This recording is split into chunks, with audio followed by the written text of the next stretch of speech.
Bienvenidos a la Escuela de Gobierno y Políticas Públicas de la Pontificia Universidad Católica del Perú.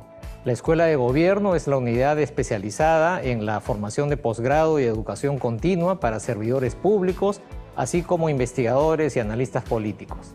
Nuestros programas académicos son doctorado, maestrías, diplomaturas de estudio, programas de especialización, cursos de capacitación, capacitación y desarrollo a medida para entidades públicas.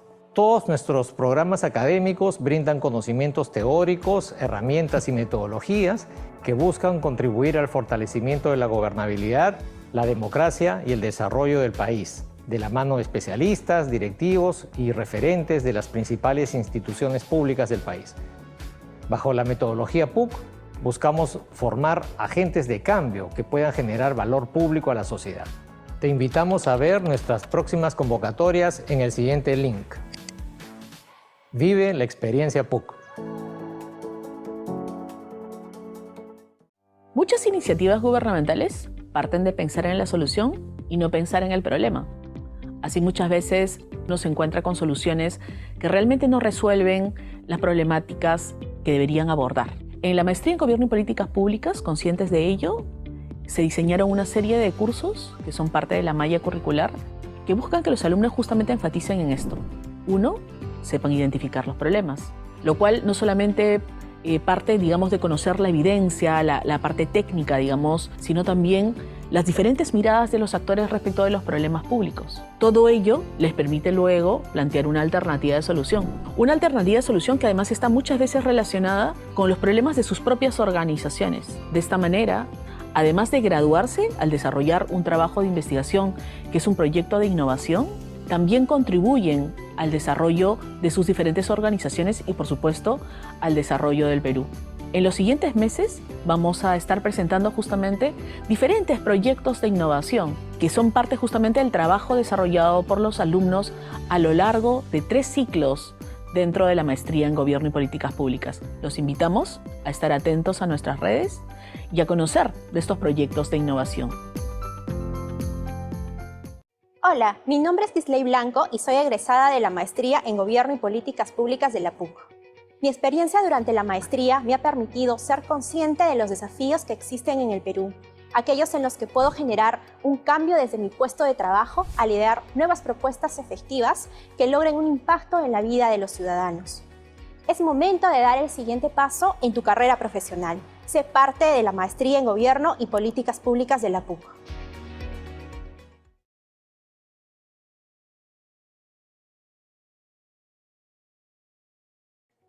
Hola, mi nombre es Ana Gabriela Bustamante y soy alumna de la Maestría en Ciencias Políticas y Relaciones Internacionales de la PUC.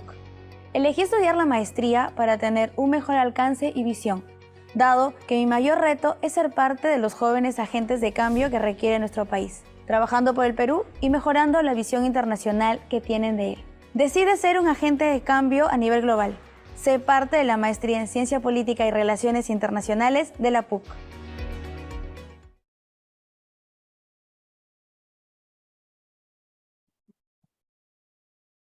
Bien, muy buenas noches a todos y todas. Les saluda Mariela Casas de la Escuela de Gobierno de la PUC. En nombre de nuestra institución agradecemos su asistencia e interés en participar en este webinar donde se hablará sobre cómo entender las protestas sociales y cómo salir de la crisis política que se vive actualmente en el país. Este webinar contará con la participación de expertos en el tema. Y antes de iniciar con el evento, los invitamos a todo el público asistente que pueda dejar sus consultas a través del chat de preguntas y respuestas que se encuentra en la parte inferior de la plataforma. Sin más, voy a dar pase a Martín Tanaka, director de la Escuela de Gobierno y hoy moderador del evento. Adelante, profesor Martín.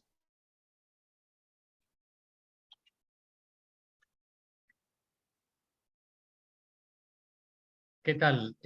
Perdón. Ahora sí. ¿Qué tal? Muy buenas noches con todas y con todos. Muchas gracias por su interés y por conectarse y participar en este webinar, en este conversatorio, sobre un tema que por supuesto nos tiene a todos en el país tremendamente preocupados y tremendamente interesados, ¿no? Para esta noche pues vamos a abordar el tema de cómo entender la dinámica de las protestas sociales, la crisis política que estamos viviendo y bueno, y preguntarnos también qué caminos de salida tenemos. Estamos muy contentos de haber podido armar un panel muy calificado, realmente muy bueno, y creo que son personas con una experiencia y un conocimiento que realmente van a aportar a la discusión de estos asuntos. Y entonces déjenme presentarlos rápidamente. En primer lugar, tenemos a Elan Vera. Elan es profesor en la Universidad Nacional del Altiplano de Puno, es doctor en sociología por la Universidad Nacional Mayor de San Marcos, es también comunicador y periodista. Lo podemos leer regularmente, por ejemplo, en el portal de noticias de servicios educativos rurales. Y pues ha trabajado, ha desempeñado diferentes cargos en la universidad y recientemente, entiendo, ha estado vinculado a la dirección del Departamento Académico de Ciencias de la Comunicación. También ha sido docente en Arequipa y en otras instituciones académicas.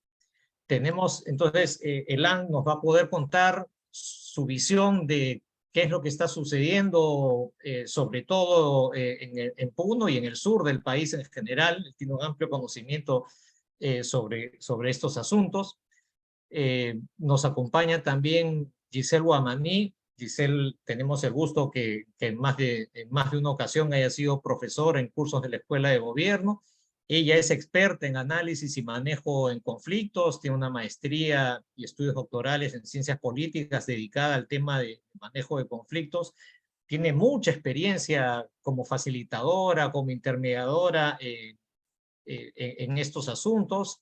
También ha sido en el pasado adjunta para la prevención de conflictos sociales en la Defensoría del Pueblo.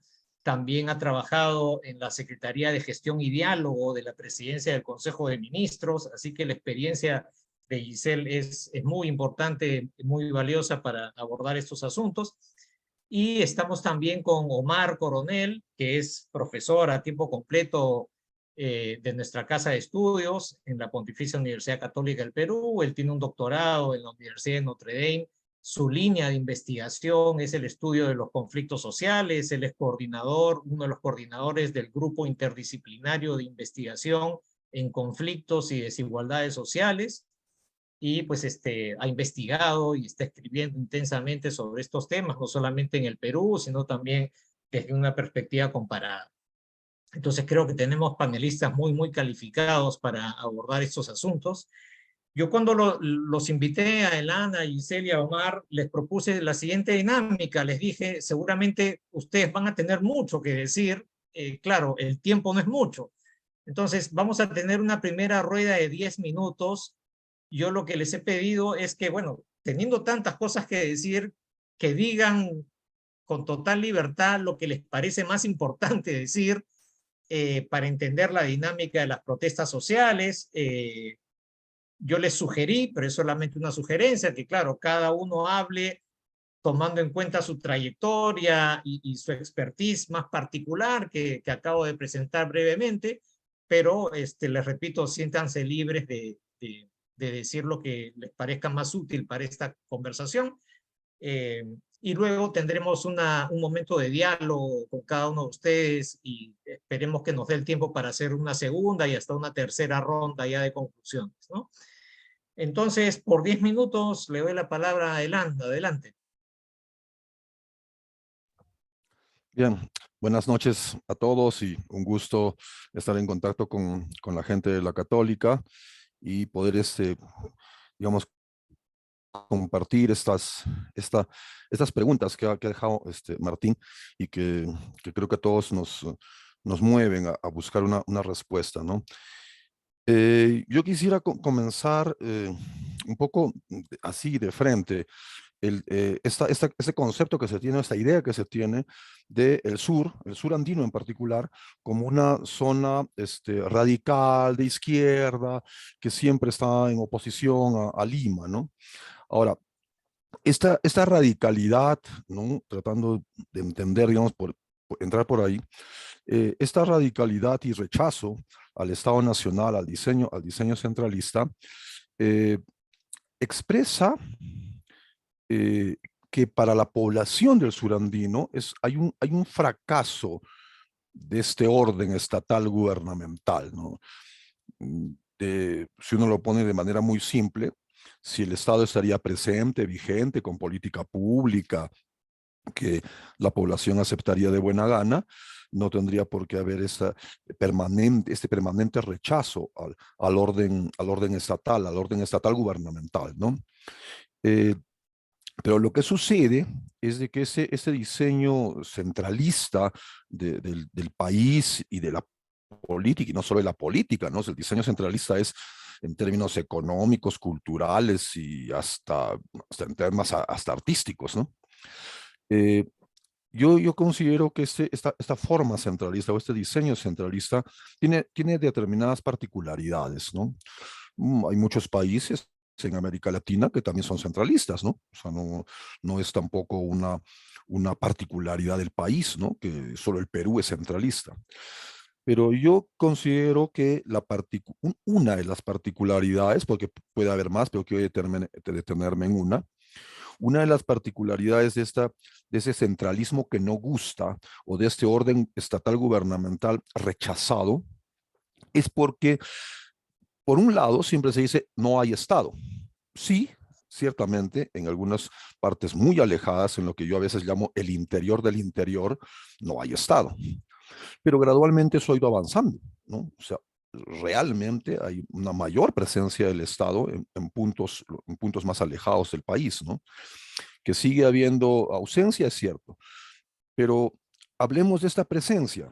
Cuando hay presencia en puntos donde no había Estado y ahora sí hay, esta presencia es una presencia que tiene que ver con un concepto que usa Guillermo Nugent, que es de la tutela, ¿no? De este orden tutelar. O sea, la presencia del Estado es una presencia tutelar. Es una presencia que se impone. Es una presencia que considera a estas poblaciones como premodernas, inferiores, que necesitan ser desarrolladas. Y también es otro concepto que a veces incluso lo utilicé para un artículo, es el del el desarrollo tutelado, ¿no? O sea, claro, esta población necesita servicios, necesita apoyo, digamos, en el caso de lo rural, ¿no? Que tiene que ver con capacitación, preparación técnica, pero hay esta visión de arriba hacia abajo. Entonces, esta visión, esta presencia de arriba hacia abajo, es lo que molesta, ¿no? Entonces, esta presencia vertical del Estado, de la política pública, del operador, llámese maestro, médico, enfermera, policía, técnico agrario, etcétera. Esta presencia vertical, tutelar, está fuertemente cargada de esto que algunos llaman, pues, ¿no? Así de manera muy rimbombante, ¿no? El racismo estructural, ¿no? O sea, el, el ver a este otro como inferior y con una cultura que tiene que ser superada o tiene que ser corregida, ¿no? Entonces, eh, es la manera de cómo el Estado está presente en la sociedad subnacional y especialmente en el espacio subnacional más interno, ¿no? Porque, bueno, espacio subnacional también son ciudades como Trujillo, Arequipa, Cusco, ¿no? O sea, ciudades con un fuerte acento moderno, ¿no? Pero fijémonos en esos otros espacios, ¿no? Entonces, en esos otros espacios hay este tipo de presencia, digamos, vertical, inferiorizadora, ¿no? Y con una política pública tutelar, ¿no? Que se nota mucho en los programas sociales cuando se le exigen determinados requisitos a la población para acceder a determinados beneficios, bonos, etcétera, ¿no? Y estos requisitos son requisitos eminentemente verticales, ¿no? Que en ningún momento se ha discutido si como parte de sus creencias, de sus costumbres, de su espiritualidad inclusive, no tiene relación, ¿no? Quizá no tiene relación, ¿no? Entonces, en muchos casos hay estos choques, ¿no? Que en determinados sectores son mucho más fuerte que en otros, ¿no? Estoy pensando en este momento en el sector salud, ¿no? En el sector salud es mucho más fuerte esta distancia, ¿no? Y esta presencia del Estado tutelar, ¿no? Tutelar, planteando las cosas, las políticas y los programas de manera vertical, ¿no? Ahora, es esto lo que, digamos, es un fondo muy fuerte de cómo está el Estado en el interior, ¿no? Siempre de arriba hacia abajo, ¿no? Y esto hace también que, y lo conversamos con algunos miembros de un grupo del cual participo, es el grupo Pluralidades, que es un grupo de estudio que hay acá en el Altiplano, y hablábamos de cómo el Estado, o sea, el Estado tiene roles, ¿no? Pero ¿cuáles son los roles que la población del interior, no estoy hablando de ciudades como Arequipa, Trujillo, no, sino la población del interior y del interior, o inclusive de estas ciudades que he mencionado, pero de sus zonas urbano-marginales, ¿no? Los conos de estas ciudades. Decía, el Estado tiene roles, pero ¿cuáles serían los roles que la población le asigna al Estado? ¿No? Que es al revés, ¿no? O sea, el Estado puede tener claramente sus roles de ejecución, de programas, políticas en los diferentes sectores, pero habría que preguntarnos en la práctica cuál es el rol que la población le asigna verdaderamente al Estado y a los operadores de los diferentes ministerios, ¿no? En este caso, ministerios o poder judicial, en fin. Entonces, ahí también yo tengo tenemos en el grupo de trabajo esta interrogante, ¿no? De ir viendo en la práctica cuáles son esos roles que la población del interior encuentra, ¿no? Ahora, eso por un lado. Y por otro lado, digamos, con respecto a lo que hemos vivido directamente, mencionar que ha habido protestas anteriores en el caso del Altiplano, muy fuertes, significativas, que han sido estudiadas con mayor o menor profundidad y que tienen que ver con dos antecedentes previos de esta masacre, que en el caso de Puno le llamamos la masacre de Juliaca, ¿no? Que incluso puede quedar así como la masacre de Juliaca, ¿no? En términos muy periodísticos, ¿no? Pero tenemos dos antecedentes previos, ¿no? El antecedente previo es el 2011, con el levantamiento, digamos, la protesta de ciudadanos indígenas, ¿no? Contra las actividades extractivas en la zona sur de Puno, ¿no? La zona sur es una zona, bueno, Puno tiene una zona sur que es la zona más aymara, vinculada a Bolivia, y la zona norte que es la zona quechua más, digamos, cercana al Cusco, ¿no? Entonces, nosotros tenemos este antecedente del 2004 con el caso Ilave, con la muerte del alcalde Fernando Robles, y que dejó muy claro el peso político que tienen las comunidades campesinas. Las comunidades campesinas tienen un peso muy fuerte en la vida política, social, económica, cultural y espiritual de la región, ¿no? Y que, es lógico, pasa como un problema de gestión municipal, de corrupción, pero que en el fondo eran asuntos de relaciones de poder. Luego, en el 2011 va a ser, digo, en el 2004, en el caso Ilave, el 2011 va a ser el aymarazo contra actividades extractivas, ¿no? Que no solamente son contra actividades extractivas, sino también en la defensa de lugares sagrados, ¿no? Porque se estaba considerando el volcán Capilla, que es un volcán sagrado, como parte, pues, de la concesión, ¿no? Entonces, ahí tenemos dos antecedentes que yo dejo y que tienen que ver, uno con relaciones de poder y otro con el rol del Estado y la política extractivista del Estado, ¿no? Y ahora, después de un silencio de 11 años, nuevamente tenemos esta protesta de lo que yo quiero introducir y decir los ciudadanos indígenas, ¿no? Porque es fácil decir población, no, ciudadanos indígenas que tienen un proyecto, una propuesta muy clara, ¿no? Bien, creo que me he pasado un minuto. Lo dejo ahí.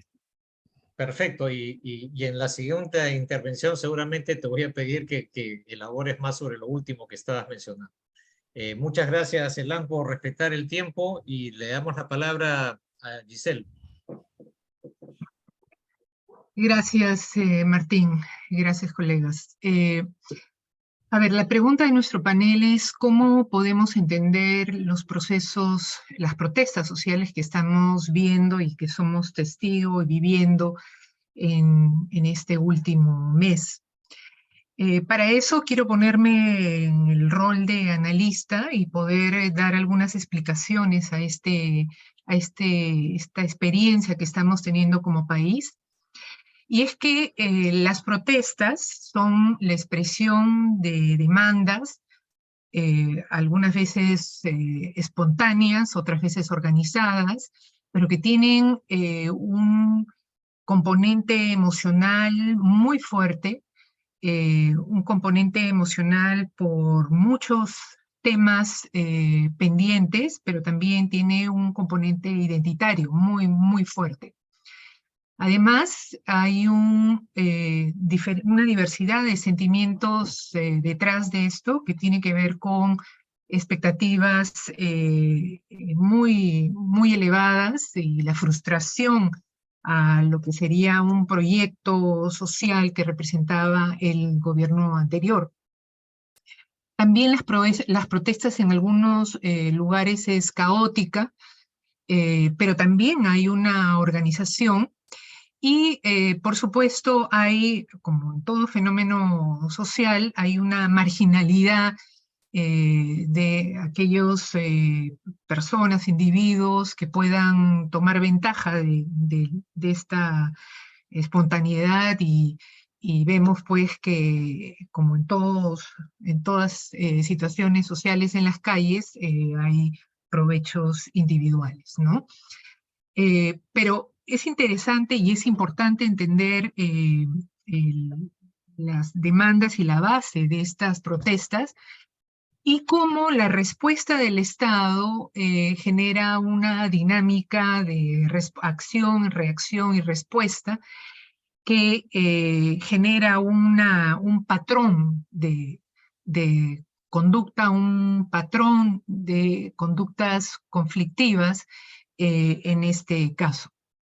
La respuesta del Estado, lo que hemos visto es que no han asumido una responsabilidad política, o en todo caso ha sido a duras penas una responsabilidad a medias con el cambio del ministro del Interior.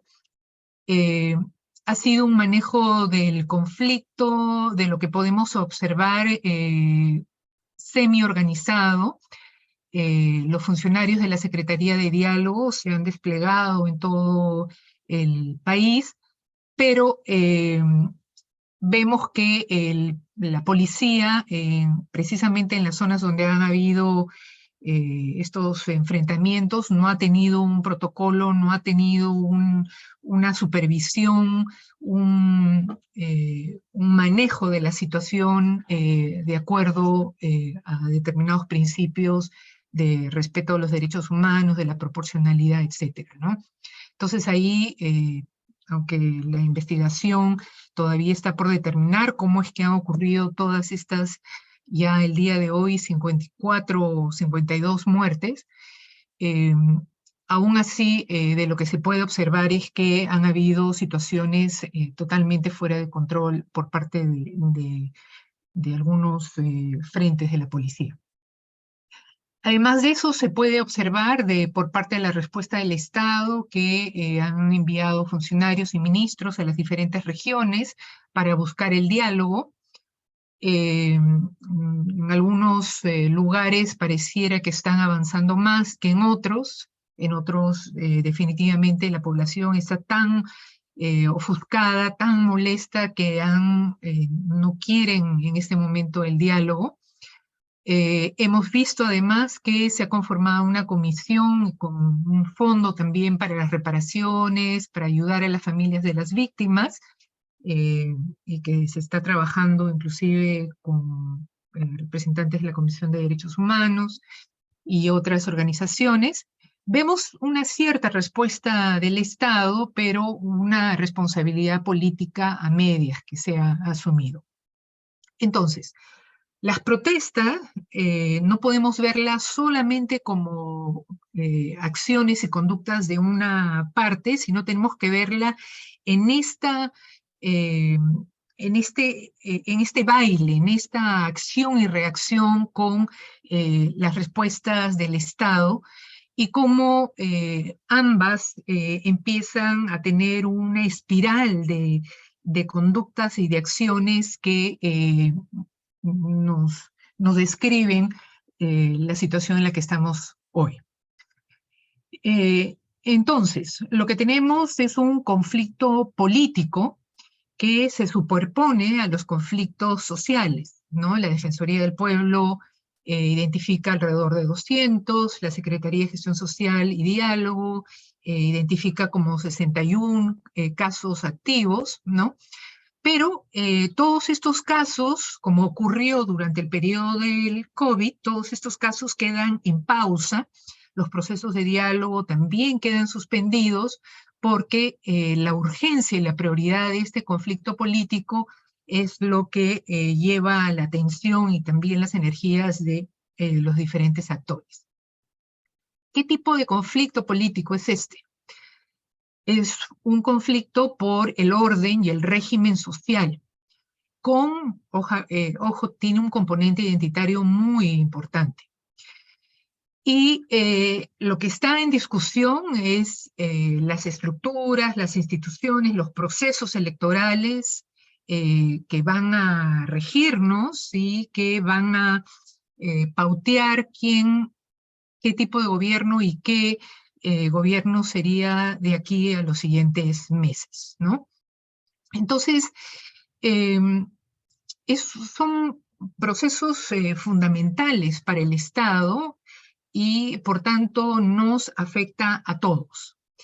Es un conflicto que está presente en todo el país, es transversal a cualquier categoría de clase, de partido político, religión, etcétera. Es decir, afecta la vida social, la vida económica, la vida política de todos y todas los ciudadanos. Es un conflicto que tiene varios episodios de crisis cada vez más seguidos, lo cual hace que ya entremos en una situación de casi crisis permanente, en el cual no encontramos, o por lo menos no vemos un proceso de salida clara. Y todavía no me voy a poner el sombrero de gestora de conflictos. ¿Qué indicadores tenemos de que esta situación, este conflicto está llegando a los puntos más altos de la crisis? Es que hay episodios de acciones de violencia de ambos lados contra las personas, ¿no? También se están dando en algunos casos contra los bienes públicos y también con los bienes privados de ambos lados, ayer hubo un evento de grupos de ultraderecha, la resistencia, la insurgencia, los combatientes, todos con una narrativa de guerra, ¿no? Atentando, intimidando, contra determinadas organizaciones de derechos humanos. Y también han habido bienes de empresas que hemos visto también en los últimos días, de Antapacay, también de casas de congresistas o hermanos o familiares, de infraestructura pública también. Episodios en donde la violencia se ha materializado en contra de la vida de personas, de jóvenes, de transeúntes, de personas voluntarias que salían a ayudar solidariamente a personas que estaban marchando. Y eso es algo de lo cual no podemos retroceder, ni reconstruir, ni reparar. También estamos viendo discursos de odio. Ese es otro indicador muy importante, discursos de odio de unos con otros que deshumanizan, cosifican, generan mayores prejuicios, terruquean, criminalizan, alimentan y escalan más estos sentimientos de desconfianza, de odio, de miedo de unos y otros. Ese es un elemento muy, muy preocupante. Hay narrativas que justifican las acciones de violencia y de odio de unos y de otros. Y eso lo vemos inclusive en funcionarios o representantes de Congreso con discursos de guerra. No son capaces de entender o de identificar, pero son discursos que promueven esta actitud beligerante y esta actitud que finalmente puede justificar violencia y más muerte. Entonces, las narrativas y los discursos de guerra se escuchan más y más en diferentes espacios y por parte de diferentes actores, algunos funcionarios, algunos representantes de diferentes entidades, Congreso, gobiernos, inclusive regionales. También, ¿qué ocurre? Hay muy poca escucha por ambos lados. Lo que nos hace ver una necesidad de un diálogo genuino. La gran pregunta es cómo abrir esos espacios. Son discursos de sordos de unos y de otros lados y que no son capaces de reconocer y entender la preocupación, los miedos, la legitimidad de las demandas y de las preocupaciones que tienen de muchos de estos en estas regiones. Las agendas, que podríamos decir que son 4 puntos en la agenda principal marcada por muchos grupos de sociedad civil de las regiones, son 4 temas en los cuales no han habido discusiones técnicas o espacios que permitan evaluar o intercambiar propuestas o ver la base, la solidez de los pedidos que hay en estas 4 pedidos en esta agenda. Entonces allí, ya pensando, ¿no?, en la segunda parte sobre lo que se puede trabajar, se requiere tener una discusión técnica sobre cada uno de estos 4 puntos de la agenda y también comunicación estratégica que permita trabajar a otro nivel sobre las bases técnicas de lo que se está pidiendo. ¿Cómo voy con mi tiempo? Ya estás por los 11 minutos. Ya, entonces me quedo ahí por el momento. Perfecto, Giselle, y seguimos hablando de estos asuntos en la siguiente rueda. Un dato chiquito, ¿no? Estabas hablando de las visiones de un lado y de otro lado. Yo quiero recordar que en la encuesta de enero que hicimos en el Instituto de Estudios Peruanos, un 50% de los entrevistados declaraba que se sentía identificado con las protestas convocadas hace unas semanas en el mes de enero, ¿no?, de este mes de enero. Y un 46%, que no es mayoritario, pero es muy, muy grande, declara que no se sentía identificado con las protestas, ¿no? Y entonces efectivamente estamos en un ambiente que se encamina hacia escenarios de mucha polarización y es un escenario muy preocupante, por supuesto, ¿no? Le damos la palabra entonces para terminar esta primera rueda al colega Omar Coronel. Gracias, muchas gracias Martín, muchas gracias por la invitación. Voy a tratar de controlarme con el tiempo hasta las 7:49. Bien, sí, Martín nos daba algunas preguntas, nos sugería algunas preguntas, ¿no? Yo voy a tratar de abordar dos, ¿no? Que más o menos nos planteó. Una de ellas tenía que ver cómo comparar las protestas actuales a la luz de la dinámica previa de los conflictos en el país, ¿no? Y otra más compararla más bien desde una perspectiva más regional, quizás con otros estallidos de protestas, ¿no? A nivel latinoamericano. Voy a ver si me alcanza el tiempo para ambos puntos. Por ahora voy a concentrarme sobre todo en lo primero, ¿no? Protestas actuales a la luz de la dinámica previa de conflictos sociales que hemos tenido en el país.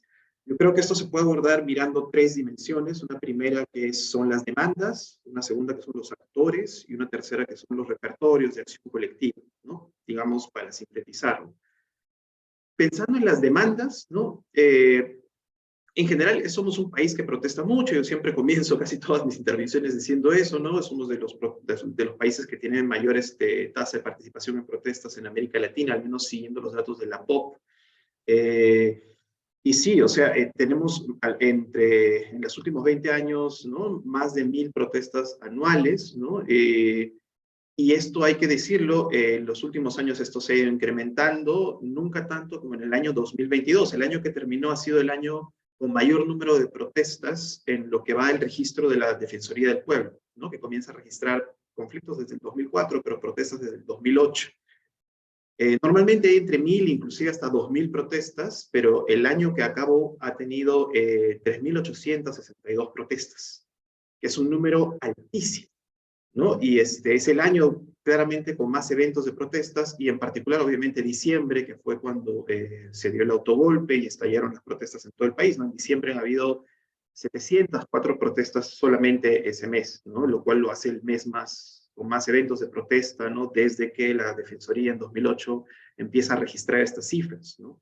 Y de otro lado tenemos, claro, como bien decía Giselle también, en general conflictos, ¿no? Que se han ido, en general la Defensoría en particular cuenta los conflictos como acumulados, ¿no? Y en general estábamos en los últimos años entre 190 y 200 conflictos que se acumulan, ¿no?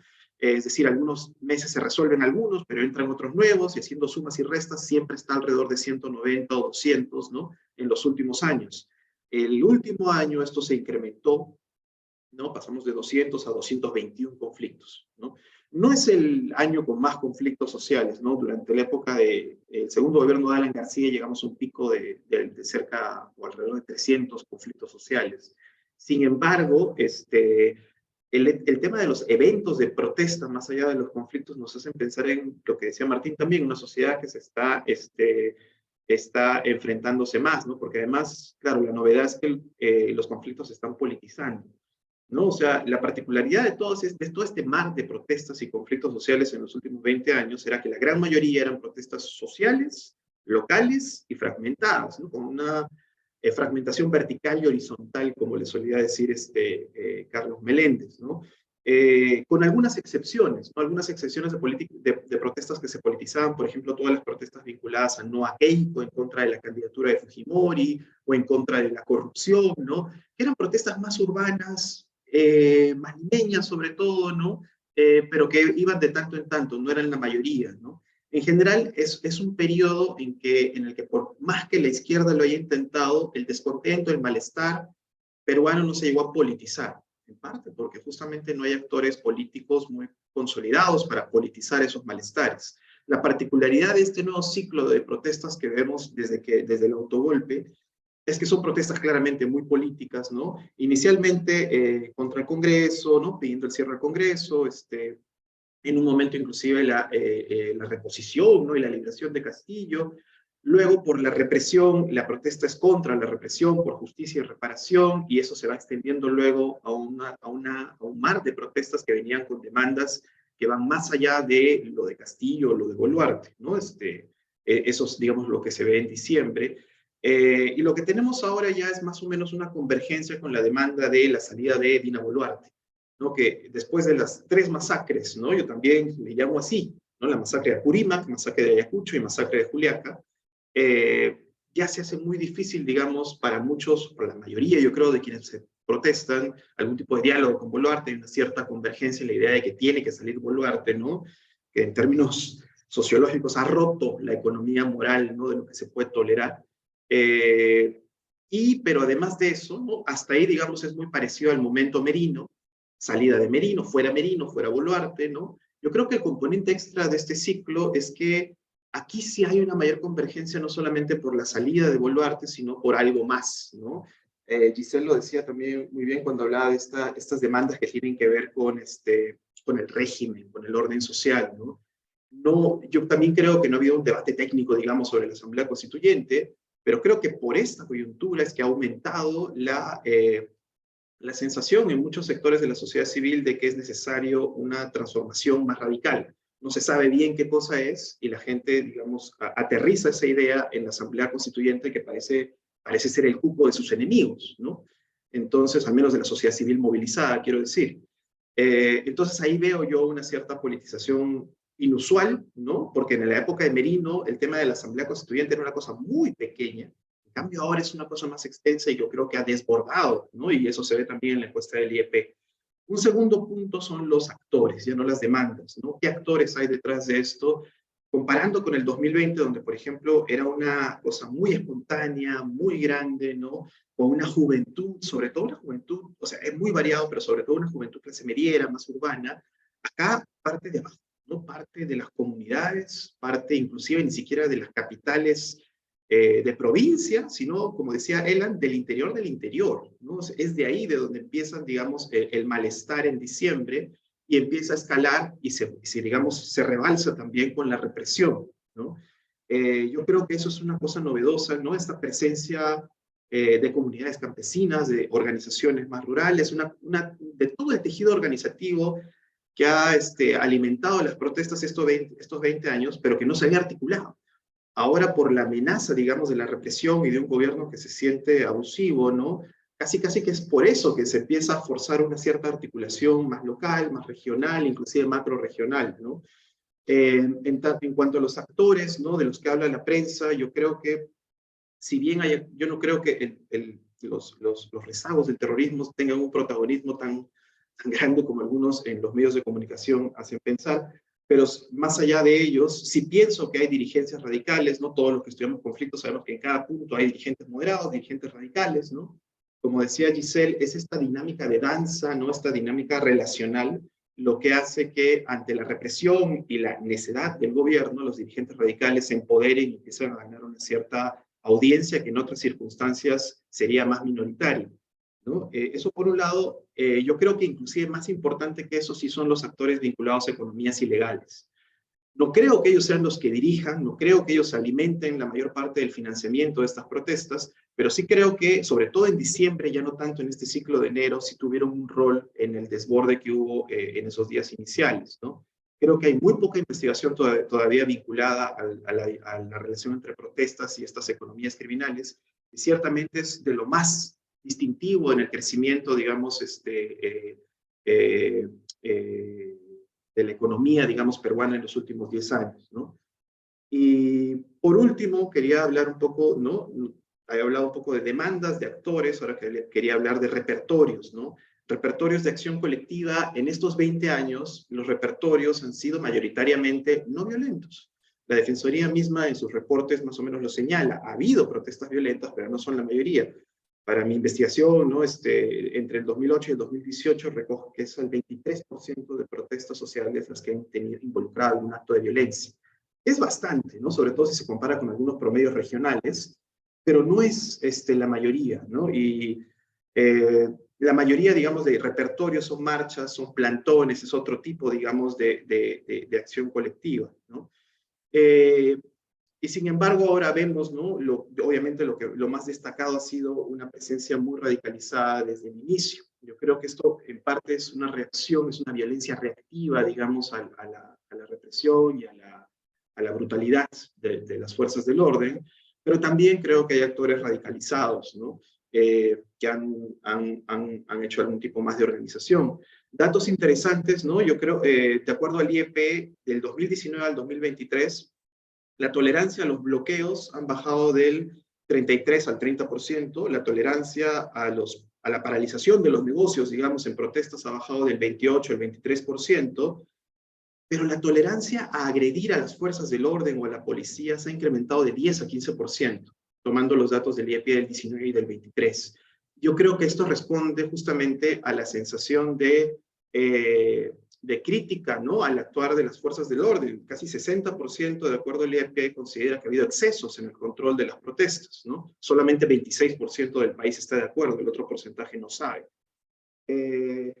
Y sin embargo, también creo que si bien ha habido estas tomas de aeropuertos, estas tomas de edificios públicos, creo que es importante resaltar también que no han sido tan coordinadas como a veces la prensa lo sugiere.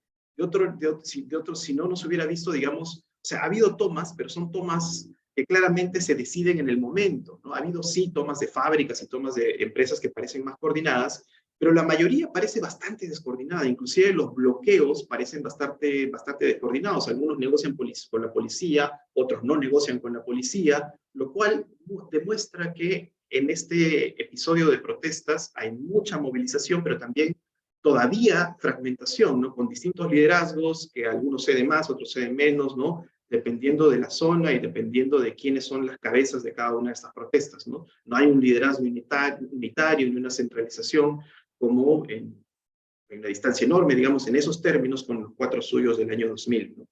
Y ahí me quedo para no pasarme de mi tiempo, y luego ya hablaré un poco de esta perspectiva comparada regional.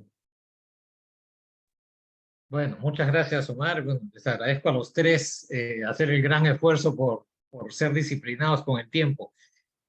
Bueno, los tres en su primera presentación han presentado elementos de discusión muy interesantes. Los invito a estar revisando, colegas, las preguntas, los comentarios que nos están dejando en la sección de preguntas y respuestas del chat.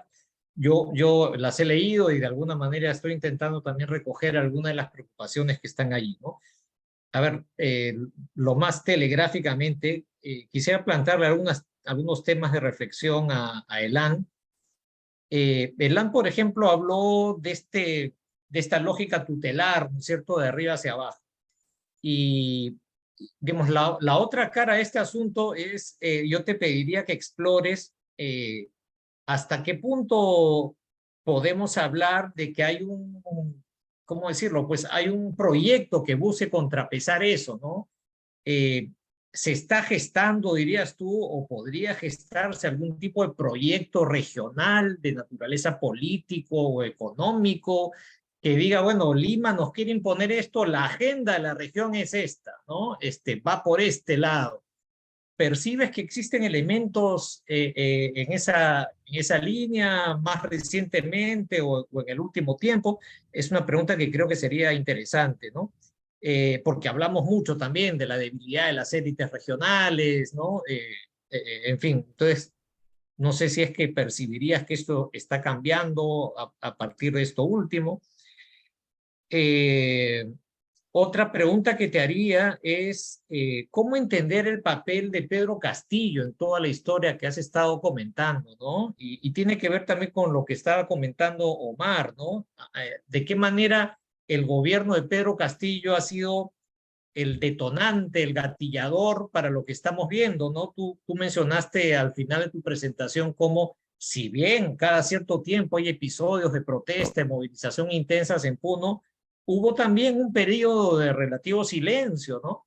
Y digamos, y llama la atención la movilización que estamos viendo ahora, que como bien dices tú, moviliza al interior del interior, ¿no? Entonces, ¿cómo así es que se ha podido dar esta capacidad de convocar, ¿no?, a estos niveles a los que políticamente es difícil llegar, ¿no? Y bueno, y también preguntarte, ¿cómo así este malestar, esta rabia, esta molestia se termina canalizando de manera política en estas reivindicaciones que estamos escuchando recientemente, ¿no? Renuncia de Boluarte, cierre del Congreso, Asamblea Constituyente, elecciones inmediatas. o sea, ¿por qué se traduce, se canaliza por esa vía y no por una vía más de reivindicaciones regionalistas, digamos, ¿no? Creo que es una pregunta también que, digamos, que sería interesante saber tus reflexiones al respecto. A Giselle lo que quisiera preguntarle es, tú que has tenido experiencia en el sector público, ¿no? Y en la Defensoría, en la PCM recientemente, una pregunta que a mí me surge y que me sorprende es, ¿cuál es tu impresión de cómo así en el Estado en general ha prosperado tanto esta visión tan maniquea y tan conspirativa, digámoslo así, de las protestas, ¿no? A mí me llama mucho la atención cómo no solamente en las élites políticas, en el gobierno, también en las Fuerzas Armadas, en la policía, en la propia Cancillería, ¿no? Se manejan discursos sin mayor fundamento, sin mayor evidencia, pero que guían el actuar y la respuesta del Estado frente a quienes protestan, ¿no? Y luego, claro, una pregunta tremendamente difícil, ¿no? Que es cómo plantear el diálogo, la negociación, cuando las demandas son tan difíciles de negociar. La renuncia de la presidenta, el cierre del Parlamento, asamblea constituyente, es decir, claro, no están pidiendo hagan tal obra, que se detenga la intervención de esta empresa, ¿no? Están pidiendo cosas de otra magnitud y además, como tú muy bien dijiste, están planteando cosas que para el otro lado, que no sé cuál es su tamaño, pero un 30, 40% de la población enfáticamente dice ni hablar, ¿no? No, la presidenta de ninguna manera debe renunciar. Asamblea Constituyente de ninguna forma, ¿no? Entonces, estamos cayendo en esta dinámica en la cual pues el diálogo, la negociación se ha vuelto tan complicada y pues estamos en un pulseo de pura confrontación en este momento, ¿no? Y como que el momento actual es quién aguanta más y no quién tiene mejores argumentos, quién plantea una salida más viable, ¿no? Entonces, pedirte algunas reflexiones sobre eso. Y finalmente, para Omar, preguntar algo que también mencioné un poquito cuando hablaba de los temas de ELAN, ¿no? Que es, ¿cómo así entonces pasamos de este país que diagnosticábamos como fragmentado, localista, movilizado, pero sin articulación, con demandas muy puntuales, a esto que es tan amplio y tan político, ¿no? Yo creo que hemos dado un vuelco, digámoslo así, ¿no? Es como que la imagen que tenemos de las protestas cambió muy, muy rápidamente, ¿no? Y cómo así es que el gatillador de esto es el gobierno de Pedro Castillo, cuando Pedro Castillo, digamos, no es un político, digámoslo así, carismático, como, ¿no es cierto? Y capaz de movilizar y seducir a las masas en absoluto, ¿no? Entonces, ¿cómo entender y explicar su llegada al interior del interior, ¿no? ¿Cómo es que su destitución ha generado esta movilización tan grande de sectores que miraban la política desde muy lejos, ¿no? Eso, ¿no? Ahí les dejo algunas preguntas para la siguiente rueda, y también les agradeceré el esfuerzo de intentar comentarlas en menos de 10 minutos. A ver, adelante. Gracias, Martín. Bien, bueno, quiero comenzar con Pedro Castillo, ¿no? Porque también, para mí, Pedro Castillo, lo que acabas de decir, ¿no? O sea, no se trata de un político pues, de gran carisma, de gran preparación política, e incluso hasta profesional, ¿no? Pedro Castillo para mí es un síntoma y un símbolo, ¿no? Síntoma en el sentido de que tengo la impresión de que con Castillo hay no él, sino como síntoma, ¿no? O sea, es la inflexión y es el paso a una nueva etapa, ¿no? A mí me gusta utilizar este libro de historia, tantas ediciones que tiene, que es el de Cueto y Contreras, ¿no? De la historia contemporánea, ¿no? En el Perú. y queda bien claro eso de los 4 grandes proyectos políticos de la historia republicana, ¿no? El proyecto de los libertadores, el proyecto de los civilistas, el tercer proyecto, el proyecto reformista velasquista, y el cuarto proyecto, el proyecto neoliberal, que ya tenemos ya 3 décadas de ese proyecto. Según estos historiadores, se piensa de que podría estar fluctuando entre 30, 50 años la duración de cada proyecto. Tengo la impresión de que el síntoma Castillo, ¿no? Porque no es alternativa, no es solución, es el síntoma. El síntoma Castillo es la advertencia de la aparición de un nuevo proyecto, ¿no? Y símbolo, dije síntoma primero, después dije símbolo porque junto con la idea de la representación o por la representación misma, eso es Castillo, ¿no? Ese interior del interior, yo nunca olvido una imagen que digamos por mi vivencia como maestro en el Altiplano, en la Universidad del Altiplano, y nunca olvido esta fuerte imagen que presentaba, no sé si fue en la primera vuelta, en la segunda vuelta, en la que se le ve a Castillo haciendo trabajo rural, ¿no? ¿Qué imagen tan potente, ¿no? En mi vida había visto un candidato a la presidencia del Perú, como parte de la campaña, arando, cargando la alfalfa, jalando a la vaca, ¿no? O sea, es increíble, ¿no? Entonces, este hombre es un símbolo, ¿no? No es una solución, es síntoma y símbolo, ¿no? Entonces, digamos, eso nota claramente cuando en el caso de Puno en especial, el respaldo en la segunda vuelta a Castillo llegaba pues a cifras por encima del 90%, o inclusive mesas donde solo una sola persona votó por Keiko y todos los demás votaron por Castillo, ¿no? Y bueno, pues Castillo es cajamarquino y no sé por qué los puneños tuviesen que votar de esa manera tan aluvional por este hombre. Entonces, nunca ha sido Castillo solución ni alternativa. Es símbolo y es síntoma, ¿no? Y encaja con lo que tú me preguntas sobre esa nueva, ¿qué vendría luego? Bueno, ¿qué vendría luego?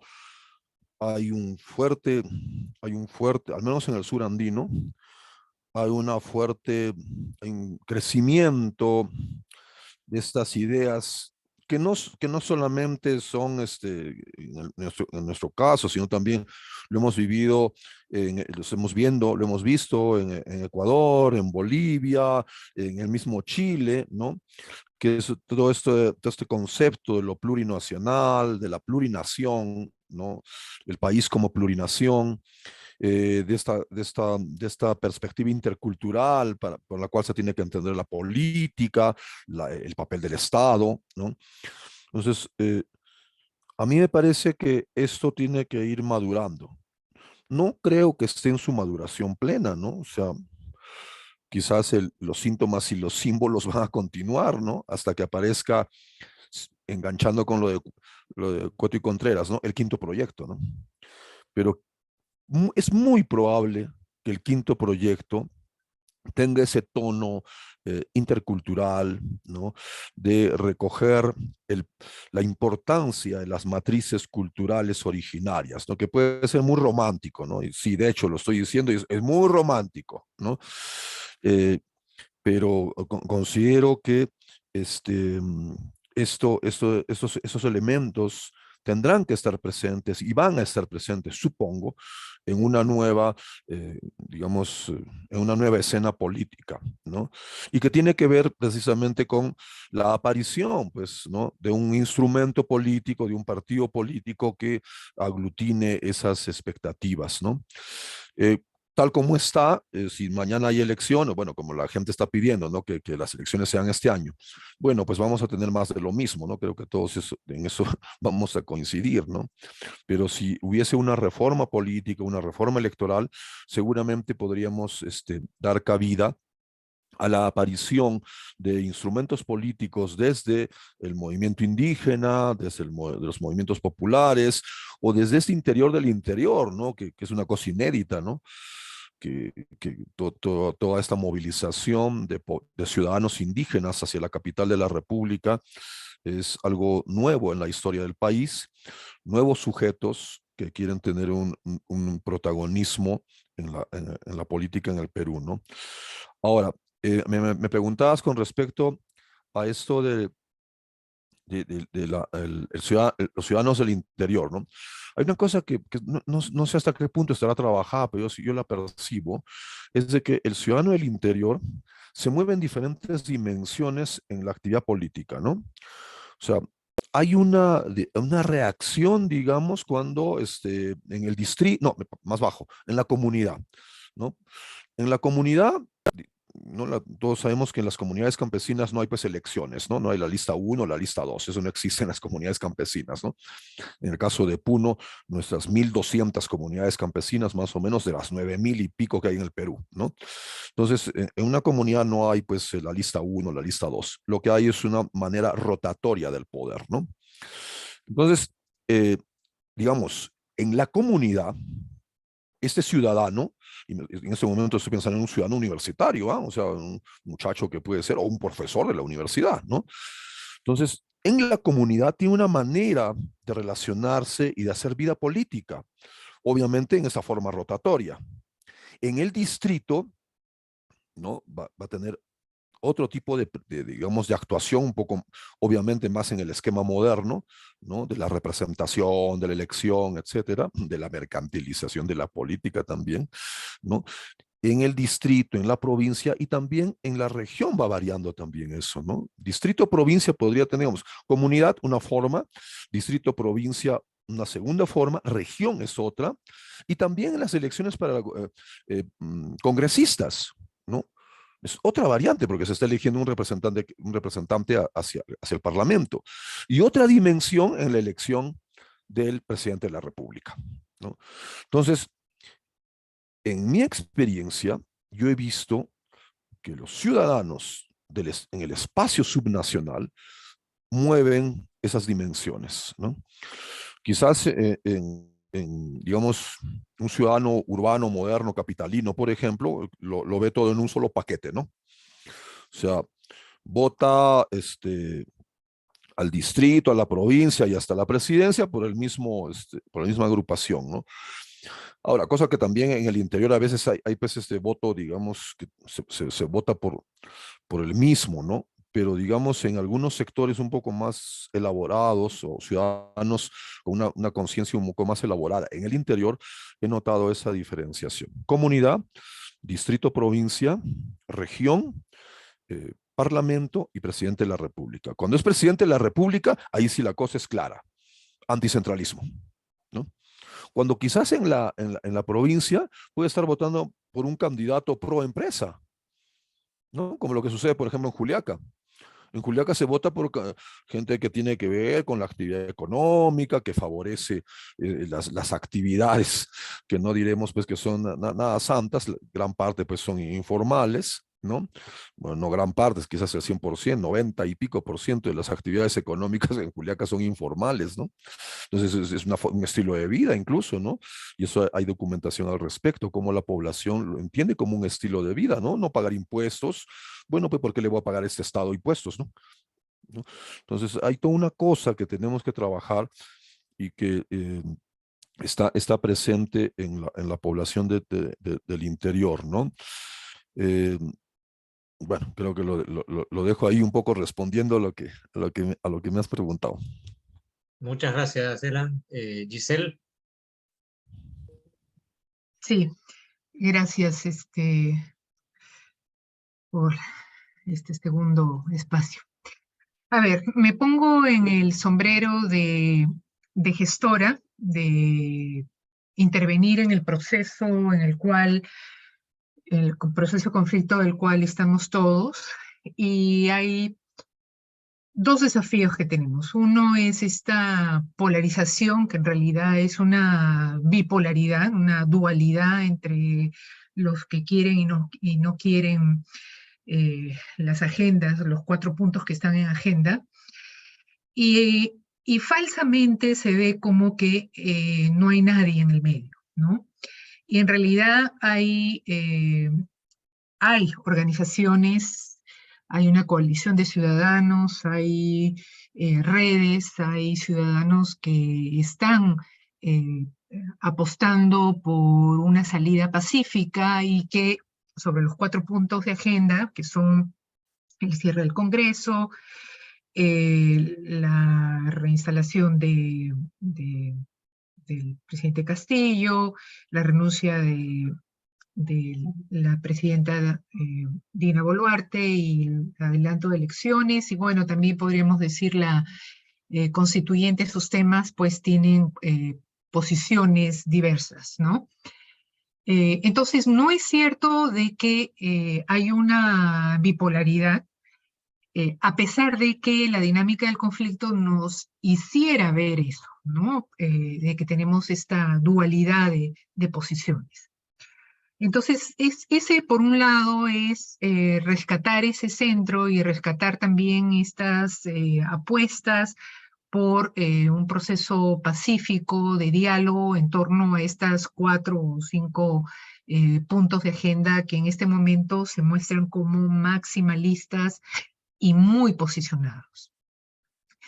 El otro punto es de que tenemos un gran desafío con esta fragmentación que está en todo el país y sobre estas 4 puntos de agenda, y que de alguna manera la dinámica del conflicto está haciendo de que se articulen determinadas vocerías, ¿no? Y allí, mientras no tengamos claridad sobre las vocerías, pues va a ser difícil de establecer procesos de diálogo o inclusive de negociación política. El otro tema es el punto que señalaba Omar de cómo en las calles se expresa toda esta sentimientos de insatisfacción, de frustración, y cómo las calles son el espacio en los cuales quizás deberíamos plantear los procesos de diálogo, ¿no? Y de expresión pacífica del conflicto y de búsqueda de soluciones, ¿no? Y ahí los peruanos somos muy creativos, en todo caso, para buscar opciones alternas. El otro punto es que definitivamente este conflicto político tiene esta dimensión política que también tiene que cuidarse y tiene que canalizarse como un espacio donde hay una negociación o un intercambio de alguna manera desde el gobierno, y todavía no sabemos, por el otro lado, cuáles serían esas vocerías. Pero mientras sí tenemos identificado al gobierno, el gobierno debería ser muy consciente de cómo sus formas, su discurso, su narrativa, están generando más bien un escalamiento en el conflicto, ¿no? Y por tanto debería estar muy consciente del lenguaje que tiene que ser consistente con todos los funcionarios de gobierno. Y yo he utilizado la metáfora de la danza, pero es una danza que es bastante violenta en este caso, en el cual se están pisando los callos, se jalan unos y otros, y que en realidad todavía no se convierte en una danza por lo menos respetuosa, o una danza en la cual todos estemos en el mismo ritmo. Entonces, las señales que debería estar dando el gobierno en estos momentos deberían ser consistentes y deberían tener un lenguaje bastante de búsqueda reconciliatorio, de búsqueda de un espacio común. Y allí, Martín, me hacías una pregunta sobre cómo los funcionarios, algunos funcionarios, porque no todos están en esa línea, pero algunos funcionarios sí están teniendo un lenguaje bastante disonante, bastante aguerrido inclusive, que no ayuda para nada en este proceso de acercamiento o de búsqueda de un espacio común. Y allí quisiera señalar que en realidad durante muchos momentos en los que he podido ser parte de la gestión pública, siempre han existido algunos funcionarios y algunas dependencias que sí parten de una mirada bastante controversial, ¿no? del país, pero también del otro. Y creo que ese tipo de miradas no ayudan en lo que es la gestión del conflicto, ¿no? Por ejemplo, una de las instituciones que ha tenido una mirada bastante polémica es la DINI, y cómo su mirada de los actores políticos y de los actores sociales está reducida a las acciones políticas y de fuerza que puedan utilizar los actores. Y sabemos que los actores son mucho más que eso, son más complejos, tienen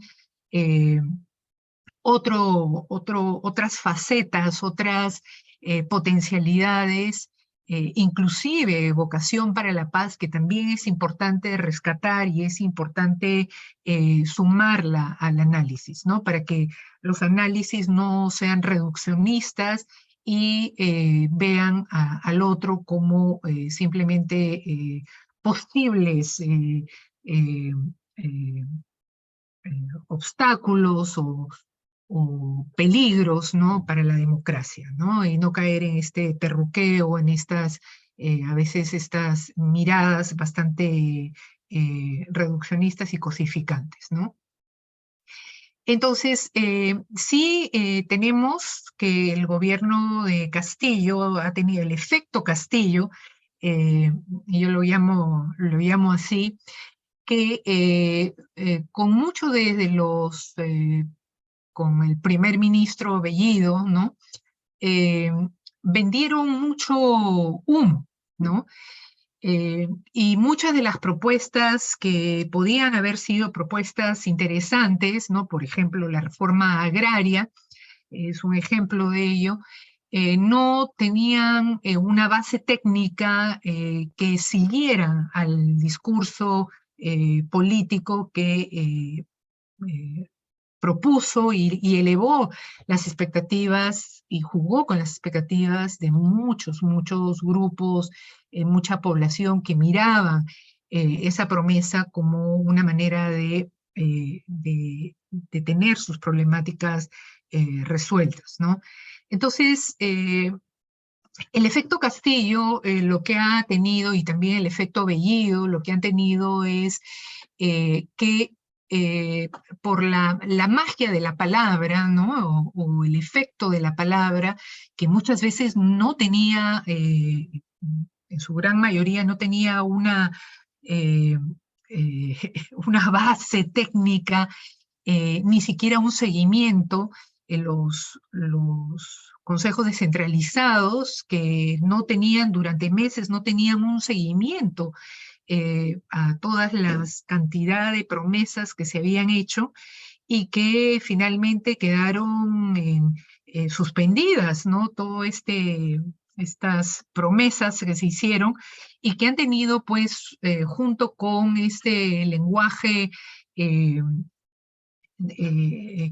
polarizante que tenía tanto Castillo como Bellido, pues han tenido un efecto bastante nocivo. Entonces, sí, ese es otro de los elementos en los cuales hay que considerar y que hay que trabajar, porque definitivamente la población ha tenido sus esperanzas, ¿no? Y sus expectativas levantadas en ese sentido.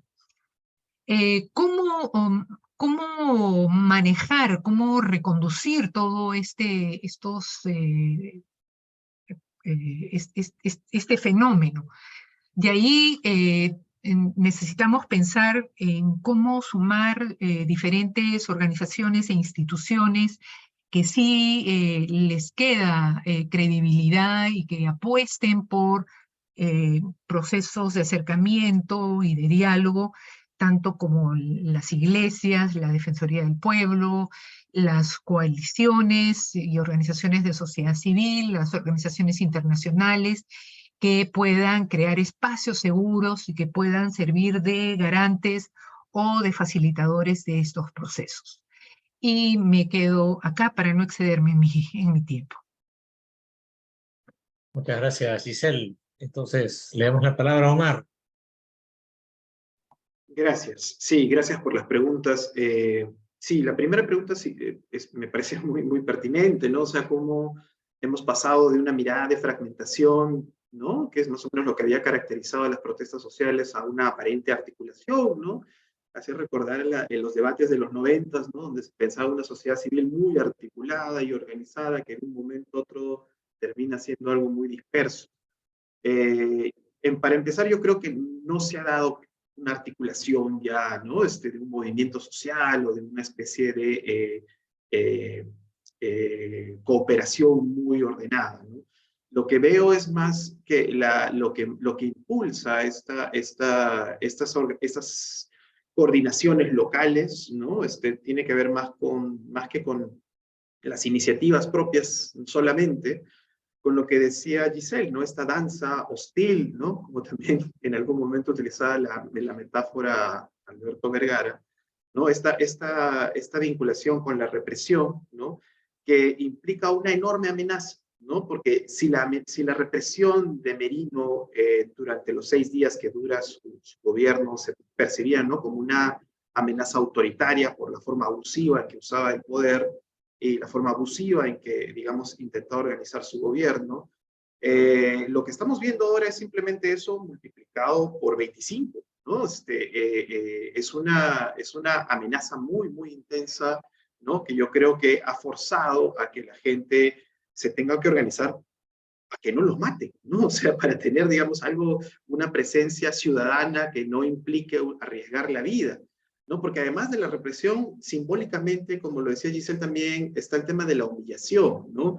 Como lo decía Elan, que es un problema no solamente de estos días, es un problema estructural, ¿no? Esta lectura tutelar, ¿no? de los actores fuera de Lima, pues eso es mucho más grave todavía en el discurso del gobierno en estas circunstancias, ¿no? Es un discurso que humilla cada presentación de Dina Boluarte o de Otárola, o el que lo antecedió ha sido muy confrontacional, otrificando, utilizando un discurso de batalla, ¿no? A Otárola se le escapa como acto fallido y dice no vamos a proteger el Perú, ¿no? Sino vamos a proteger Lima, ¿no? En esta lectura. Yo creo que eso es lo que empuja, ¿no? La articulación ya como una necesidad de supervivencia, ¿no?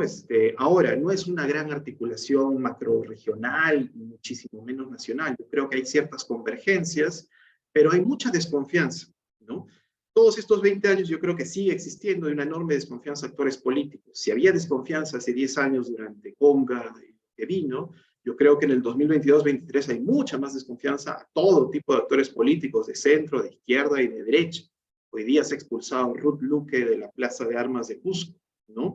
Es decir, inclusive los actores moderados de algunos campos son muy rechazados, ¿no?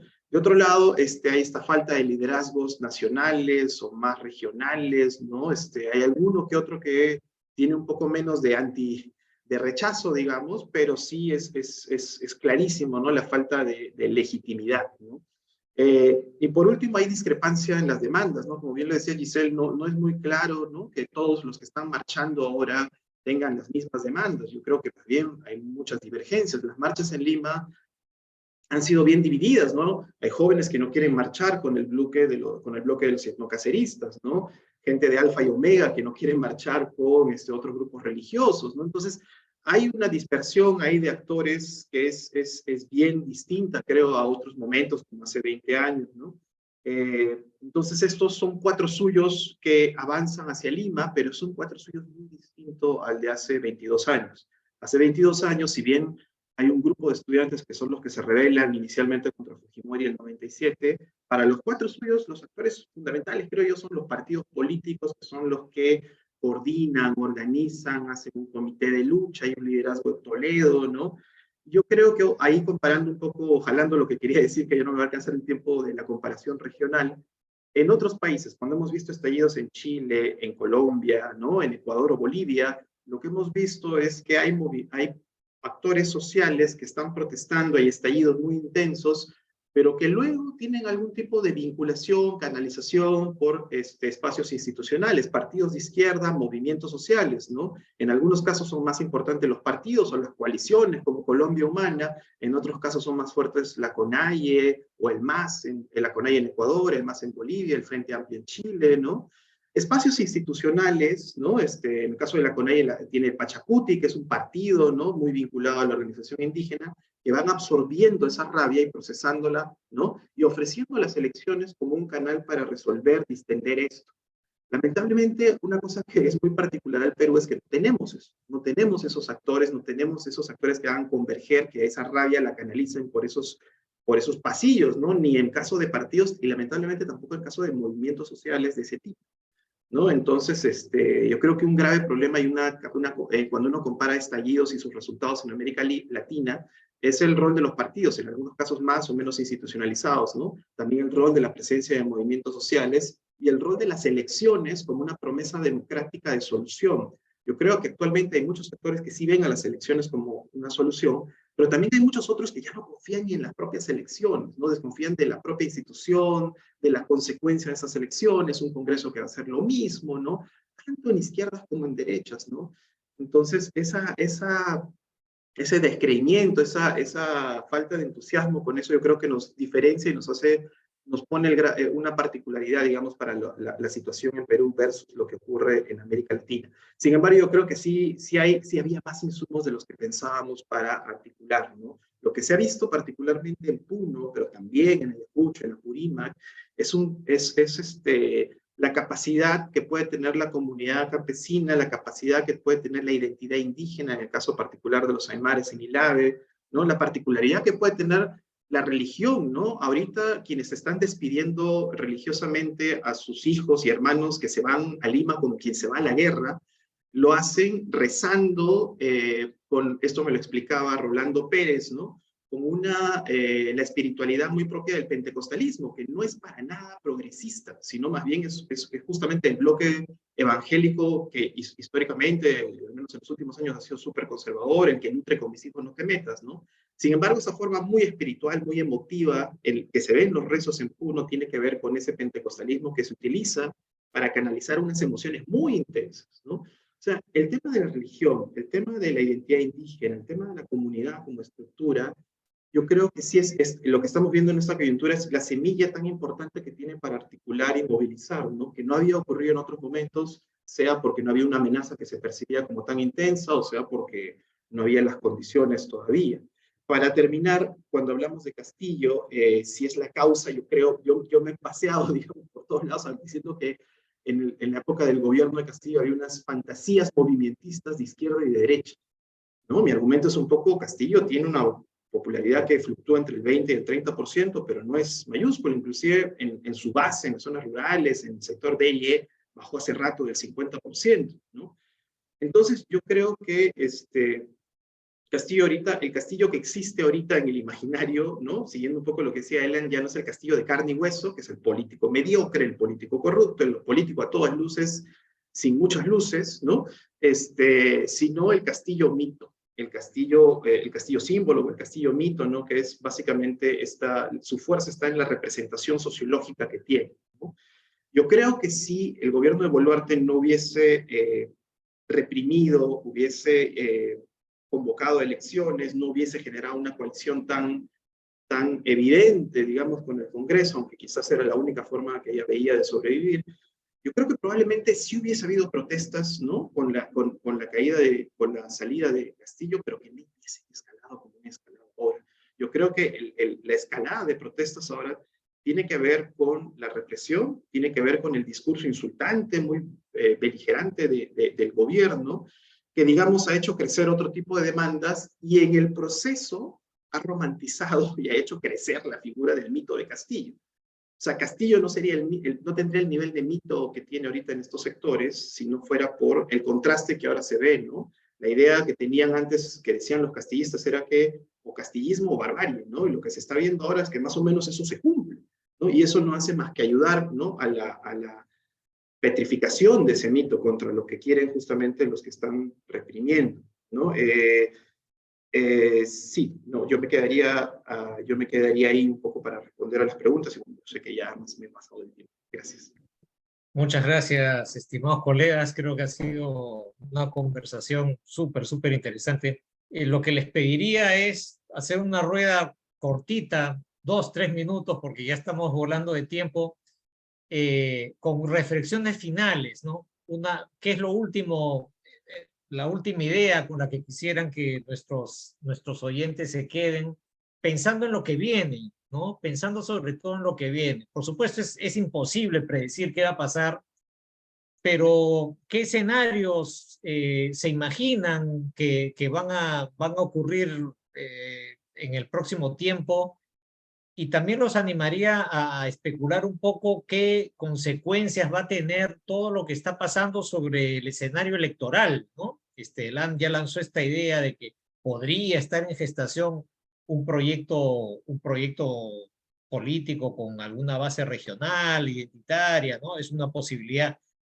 Pero digamos, ¿qué escenarios se imaginan también sobre el impacto de todo esto sobre el escenario electoral, ¿no? Vamos a continuar con la dinámica de polarización y enfrentamiento que estamos arrastrando desde el 16, esto va a cambiar de alguna forma. ¿Cómo se imaginan lo que viene?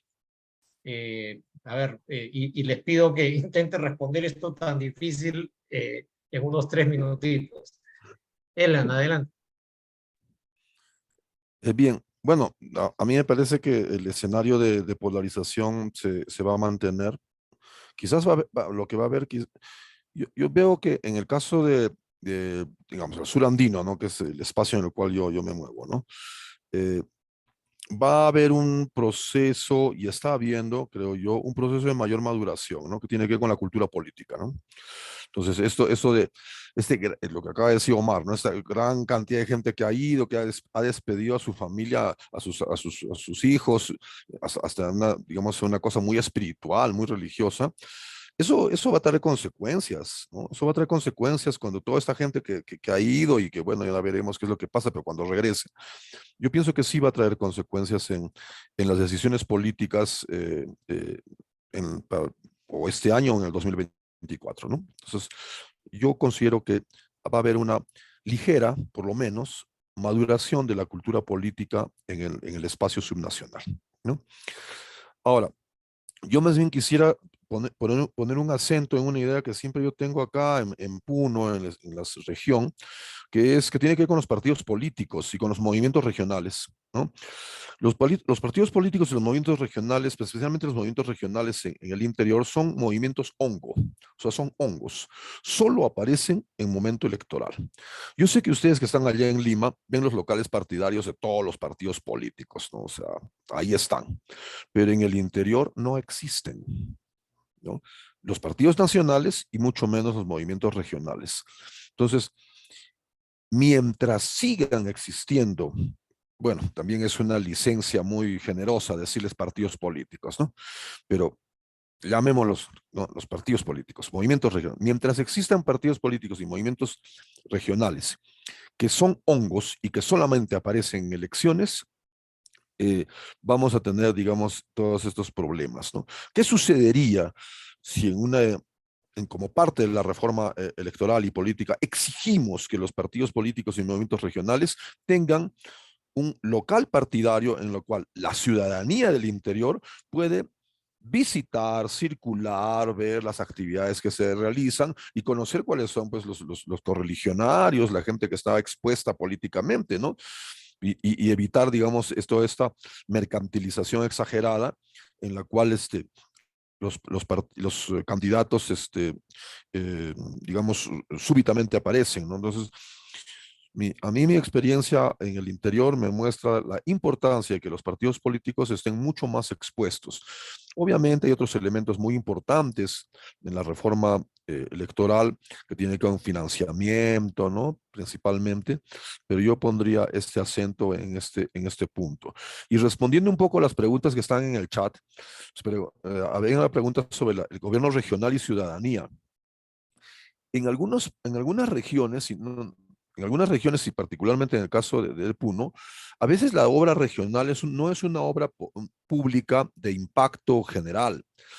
Por lo mismo que hay demasiada, digamos, hay una gran heterogeneidad de demandas, las obras del gobierno regional terminan siendo obras muy localistas y muy pequeñas, ¿no? Entonces, para digamos, tener satisfechas las expectativas de un gran grupo, pequeños grupos, ¿no? Entonces, eso es un problema que a veces se arrastra en el interior, ¿no? De que no se pueden hacer obras de envergadura porque se tiene que atender las pequeñísimas demandas, ¿no? A veces hasta diminutas demandas, pero que realmente es de una comunidad o de un distrito, ¿no? Entonces, ese otro punto, y otra pregunta que también está por ahí en el chat, es sobre esto de digamos, lo que le llamamos acá, la bolivianización del altiplano. Eso es completamente absurdo, ¿no? Mis colegas bolivianos siempre me ponen el ejemplo, dicen la papa partida, ¿no? Entre el sur andino y Bolivia es como una papa partida, ¿no? O sea, o sea, digamos, yo acá en mi casa, si me quiero desplazar a La Paz, ¿no? O a la capital de otro país, no, en línea recta, 2 horas hasta la frontera, 2 horas de la frontera hacia La Paz, llego en 4 horas. Así, en 4 horas. Y si quiero ir de acá a Arequipa, solo a Arequipa, 5 horas, 5 horas aproximadamente, y con todo el tráfico que hay en Juliaca, quizás es 6 horas. O sea, imagínense, ya no valdría por la comparación cuánto me voy a demorar para llegar a Lima, ¿no? Obviamente son 24 horas, ¿no? Sin dormir, ¿no? Entonces, es de gran ignorancia, especialmente de algunos políticos de la ultraderecha, hablar de esta bolivianización de Evo Morales. Independientemente de que el señor Evo Morales exista o no exista, siempre va a haber una simpatía por la actividad política, económica, cultural y hasta religiosa, espiritual, esa relación espiritual que el altiplano tiene con Puno. Si yo me compro un carro mañana, lo primero que mi familia me va a decir es, oye, tenemos que ir a Copacabana, pues, a chayar el carro. Y bueno, tengo que pasar, pues, a Bolivia, como es de acá 2 horas, fácil, ¿no? Y chayo mi carro y me lo traigo, ¿no? Y quien me lo va a chayar seguramente, pues, es un sacerdote, boliviano. Entonces, es de gran ignorancia pensar de que hay influencia extranjera cuando realmente hay una comunión entre el sur andino y Bolivia, que más bien lejos de satanizar, habría que profundizarla, aprovechar, estimular y ver todas las otras formas que como peruanos podemos ganar con esta relación con el hermano país, ¿no? Independientemente de la cuestión política, sí. Yo he notado en los últimos años cómo la población boliviana, con la presencia de Morales en el gobierno, ha crecido en identidad. De lo que yo viajaba a La Paz hace 20 años, a los 20, 30 años ahora, al boliviano yo lo veo empoderado, mucho más firme y orgulloso. Y eso es bueno, eso es bueno. Y eso el surandino, el poblador del surandino lo observa y dice, eso es bueno, porque es obvio, ¿no? O sea, toda expresión, decir, mi vecino ahora se siente empoderado, qué bien. ¿Y por qué? Porque la explicación así de sentido común, tuvieron un indígena como presidente, ¿no? Entonces, eso con respecto a esa preguntita, ¿no? De los infiltrados asusadores, ¿no? Bien, lo dejo ahí, gracias. Muchas gracias, Elan. Giselle. Sí, gracias. También sobre esa pregunta, habiendo vivido un par de años en Bolivia, los hermanos bolivianos tienen, ¿no?, sus propias dinámicas y tienen sus propios temas que los tienen ahí enfocados, ¿no? Y, y están apostando por sus propios temas y por crecimiento, algo que han logrado en la última década de una manera considerable. Sobre últimas reflexiones quisiera más bien aprovechar qué es lo que yo soñaría, ¿no? ¿Qué es lo que anhelaría como escenario a futuro? Y es que, como dicen, no hay calamidad que pueda ser eterna, pero tenemos que llegar finalmente a un momento de calma, de reflexión. Como país hemos salido de cosas peores y esta situación podemos remontarla, pero necesitamos la calma, necesitamos parar la violencia, la represión tiene que parar, no puede el gobierno y las fuerzas del orden, las Fuerzas Armadas tener excesos, o sea, no hay manera de justificarlo, no pueden hacerlo. Y han habido situaciones en las cuales la policía ha demostrado que ha podido mantener determinadas situaciones, conducirlas de manera pacífica y sin violencia. Entonces, hay que pensar en esos casos que son ejemplares y más bien seguir animando o animar a que se continúe con ese tipo de prácticas. Por ejemplo, Quepachiato, que fue la estación que fue retomada por la policía y fue hecha sin ninguna pérdida de vida humana. La otra cosa que quisiera ver es que todos asuman la responsabilidad que tienen sobre el conflicto político en el que estamos el día de hoy. Y ahí tanto la policía, el gobierno, con su responsabilidad política, pero también los diferentes liderazgos de derecha y también los liderazgos de izquierda y también las manifestaciones espontáneas en lo que les toca la responsabilidad que tienen también en esta danza que es bastante negativa el día de hoy.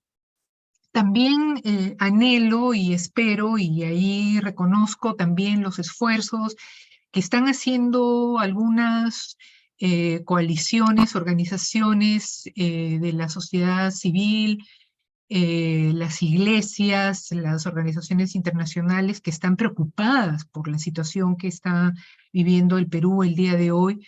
Y también anhelo que se organicen y que den el paso adelante a la altura de la situación que estamos viviendo para poder encaminar, reencauzar esta situación que todavía no ve una salida. Creo que como tercera voz, como organizaciones y población que apuesta por una salida pacífica, no como algunas marchas de paz que han sido más que todo utilitaristas, ¿no? Para enemistar, para categorizar, para hablar mal del otro, sino más bien por una paz genuina que busque no incendiar o animar más los ánimos, valga la redundancia, los ánimos del conflicto, sino más bien que busque una paz genuina.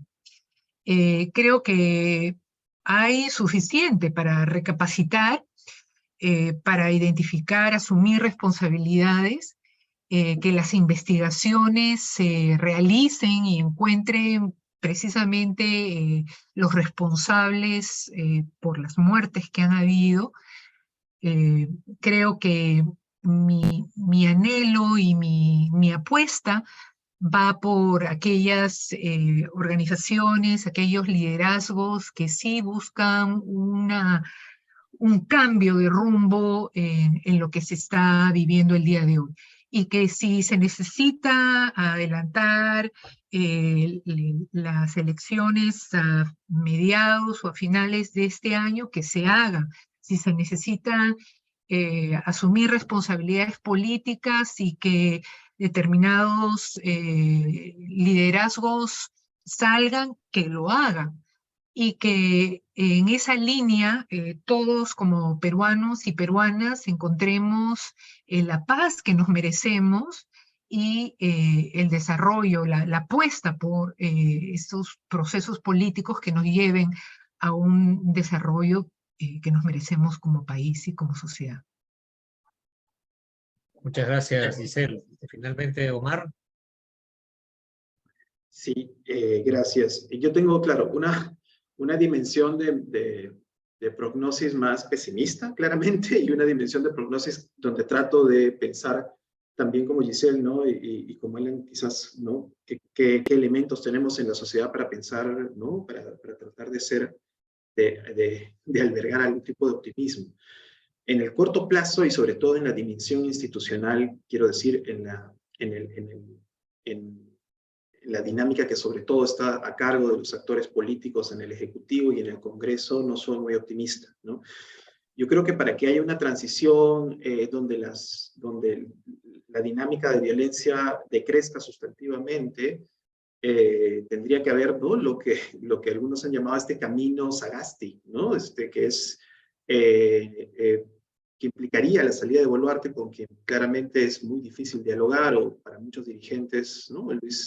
José Luis Chapa de la FDTA de Arequipa ha dicho, ¿no? Si la presidenta dice manan, el pueblo dice manan, ¿no? Que es una expresión muy gráfica de esta danza, ¿no? Hostil de la que nos habla un poco Giselle.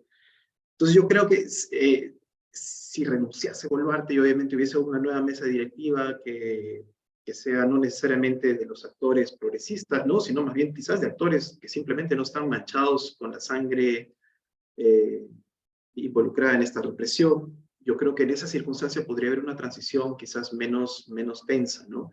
Yo creo que ese es el escenario menos posible, ¿no? Yo creo que esto se daría solamente si es que hay una presión muy fuerte de la protesta, similar a la que hubo en el 2020 en Lima, ¿no? Donde siempre he dicho que lo crucial no fue la renuncia de Merino, sino que 100 congresistas terminaran, ¿no?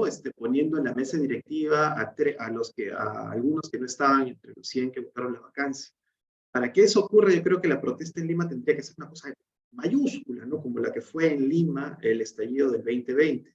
No sé si esto vaya a ocurrir, ¿no? Estamos en una circunstancia distinta, más polarizada, como ha mencionado Martín, ¿no? Donde quienes simpatizan o se identifican con la protesta son 50%, quienes no 46%, ¿no? Estos son números distintos a los del estallido del 2020, ¿no? Donde había una identificación o apoyo a las protestas mucho más alto, ¿no?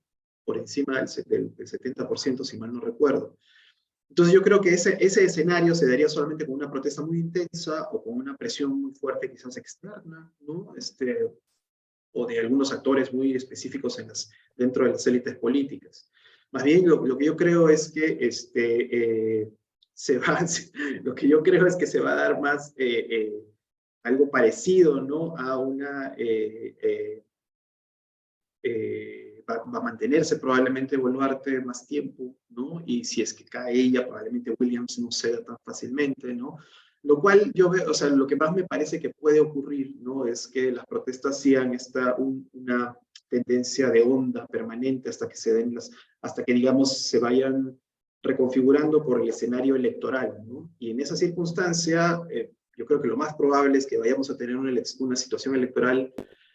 A estas alturas yo pienso más en el 23 que en el 24, pero igualmente muy duras, ¿no? Con mucha división y no sé si polarización solamente o fragmentación de estos odios, de estas divisiones, ¿no? Pero una elección que no lleva a nada bueno, digamos, para la democracia, ¿no? O sea, ese es un poco lo que siento que es lo que percibo que es más probable. Ahora, saliendo de ese pesimismo, sobre todo pensando en los actores institucionales, en el Ejecutivo y en el Congreso, como han dicho los otros ponentes, sí creo, ¿no?, que en la sociedad civil es falso que existan solamente los extremos. He estado un año diciendo que es una fantasía esto de los extremos que son los que dominan las calles, ¿no? Creo que hay sectores, obviamente, moderados y sectores, digamos, que están pensando a más largo plazo, ¿no?, que están ahí, más que en el Acuerdo Nacional, pienso en espacios como la Asamblea Nacional de Gobiernos Regionales, ¿no? Quizás cosas que se organizaron alrededor de la Mesa de Lucha contra la Pobreza, pero también en espacios religiosos e interreligiosos que abarcan también sectores conservadores, que han forjado una sociedad civil conservadora que ha crecido en los últimos 6 años, que pues es parte del país también, y es importante, obviamente, un diálogo que incluya a todos estos actores. Entonces yo creo que al margen de esos actores institucionales sería importante, ¿no?, que esos actores que están ahí y los actores que se están formando colectivamente a través de este estallido, ¿no?, que yo creo que, como ha dicho Elan, este estallido es una especie de oportunidad política también para que actores que estaban un poco disgregados tengan una mayor maduración política, ¿no?, una mayor identidad colectiva, no solamente social, sino también política, que pueda ayudar a forjar, quizás no ahora, pero un poco más adelante, sobre todo en el contexto de elecciones, algunas representaciones un poquito más orgánicas, ¿no? Y en fin, me interesan sobre todo ese tipo de actores y que se abran espacios para debatir reformas, no solamente en el Congreso, ¿no? Yo creo que para mí eso es muy clave. O sea, yo creo que el sentido común del país dice, así hay una estupenda reforma de partidos, una estupenda reforma electoral, eso no va a producir en 5 o 10 años un Congreso representativo que de un momento a otro solucione el contrato social y la representación se recomponga, ¿no?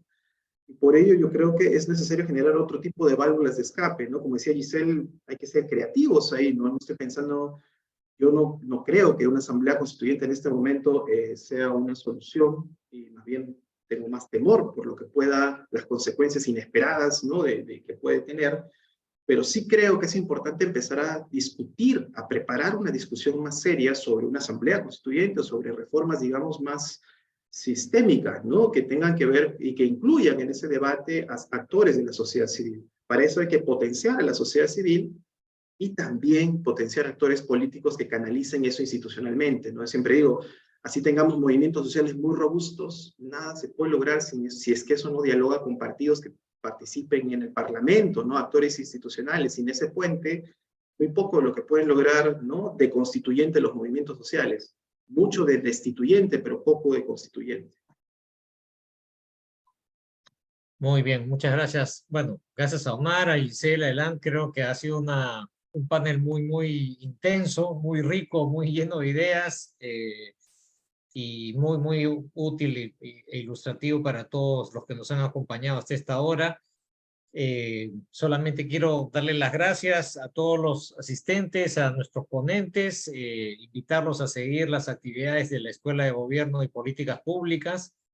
Y creo pues que ciertamente, como para comentar al final, las perspectivas no se ven bien en este momento, ¿no? Pero creo que todos tenemos la obligación de colaborar desde donde estamos, a no escalar, ¿cierto?, a desactivar, digámoslo así, las lógicas de confrontación, de violencia, y estar atentos para aprovechar todas las oportunidades que se van a ir abriendo, un poco de carambola, ¿no es cierto?, un poco quizás no intencionalmente, pero aparecerán para construir caminos que permitan salidas institucionales y pacíficas del conflicto, y que permitan sustentar políticas que ayuden a romper, a tender puentes y no generar estos abismos de incomunicación en los que estamos ahora, ¿no?